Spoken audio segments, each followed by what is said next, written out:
اهلا بيكم ولسه مكملين مع اول تشينج ايجنت في الاسلام مصعب ابن عمير. ولو لسه مش عارف تفاصيل الحلقات اللي فاتت وكلامنا عنه كان شكله ايه، ارجع واتفرج على الحلقه اللي فاتت، هتلاقيها في الاي فوق او في الديسكريبشن تحت. وتعالوا نكمل قصه مصعب ابن عمير على مدار سنه، اول تشينج ايجنت واول امباسادور في الاسلام.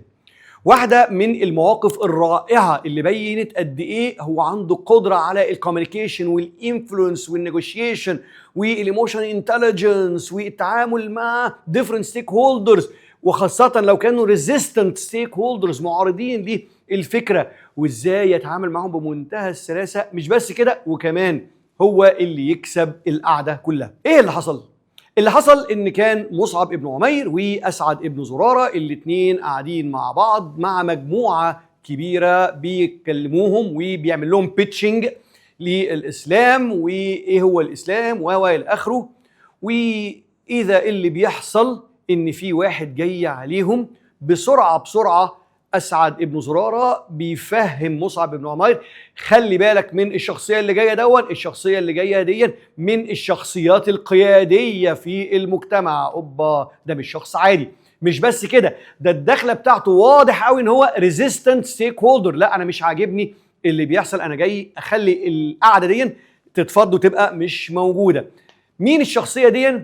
الشخصيه دي ببساطه هو أسيد ابن حضير، واحد من زعماء أو قيادات أو الناس الكبيرة في قبيلة الأوس. ودخلته زي ما اتفقنا كان واضح عليها جدا إن هو ريزيستنت ستيك هولدر، وداخل بمنتهى البساطة بيقول كلام واضح: لو سمحتوا أنا مش عايزكم تقعدوا تتكلموا مع الناس دي، لو سمحتوا فضوا القعدة دي.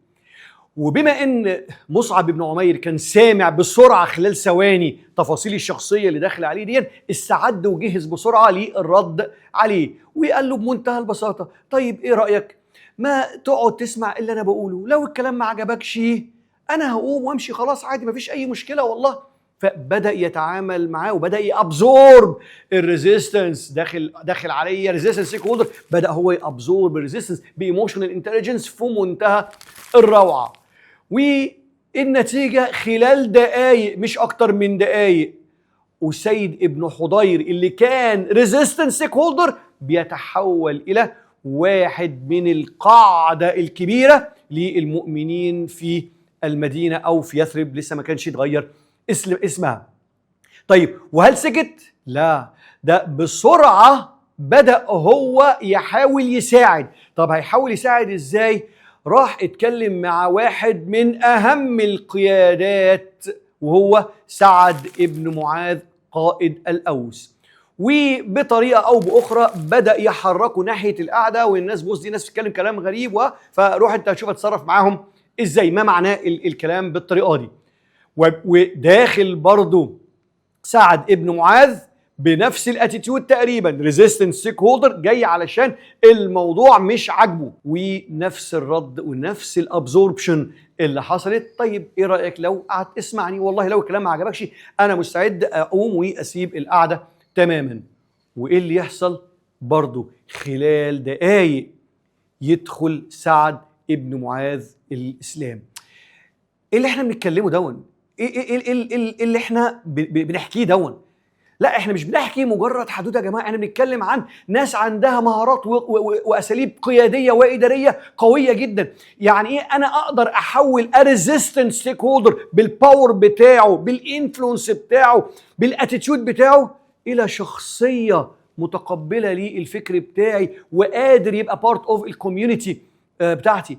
احنا بنتكلم عن تاثير غريب وقوي جدا من التشينج ايجنت اللي اختاره سيدنا محمد صلى الله عليه وسلم علشان يكون مبعوث ليه في فترة التجهيز بتاعة المدينة نفسها.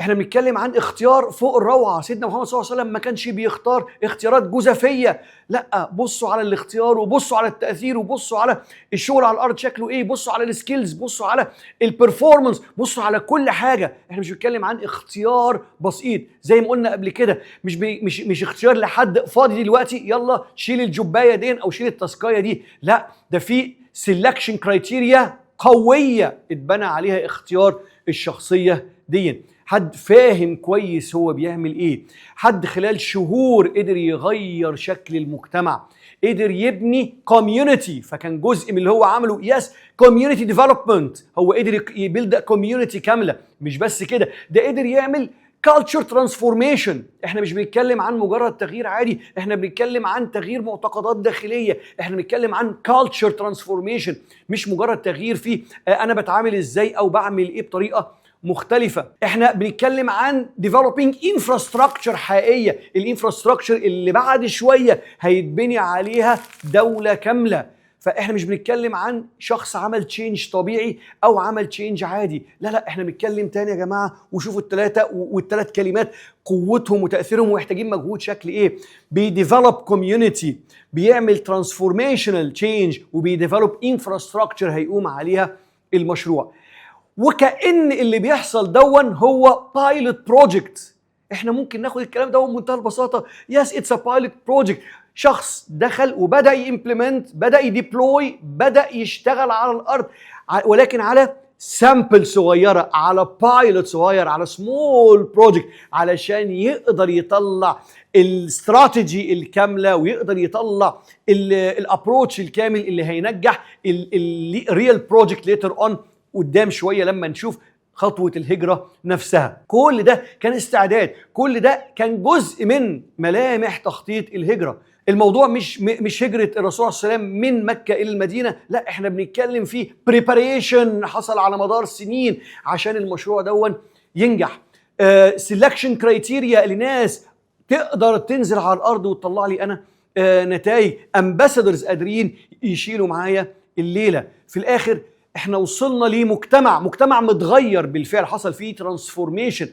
كل بيوت كتيره بقى فيها مسلمين، الاويرنس بقى رائع، الباي ان كان قوي جدا، او نقدر نقول ان الريدنس اتحقق. احنا النهارده واقفين قدام كوميونتي حصل فيها ريدنس حقيقي، التشينج بالفعل حصل، وكان سموث تشينج مش راديكال تشينج. بنتكلم عن مدينه اتغيرت ملامحها بتأثير مين؟ بتأثير شخص واحد، ولكن الشخص دون كان معمول له سيلكشن كرايتيريا ولا أروع ولا أدق عشان يقدر يطلع بيه النتائج دي. شخص هو وحيد في مجتمع جديد، مجتمع غريب عنه، وقدر بالسبورت سيستم اللي كونه جوه المجتمع دون يطلع بيه النتائج دي. بيوت كتيرة دخل فيها الإسلام، الأعداد بتتضاعف. احنا وصلنا ل6 أو بدأنا ب6 وصلنا ل12، هنشوف الأعداد رايحة لفين في بيعة العقبة الثانية. خطوة من الخطوات اللي كانت مؤثرة،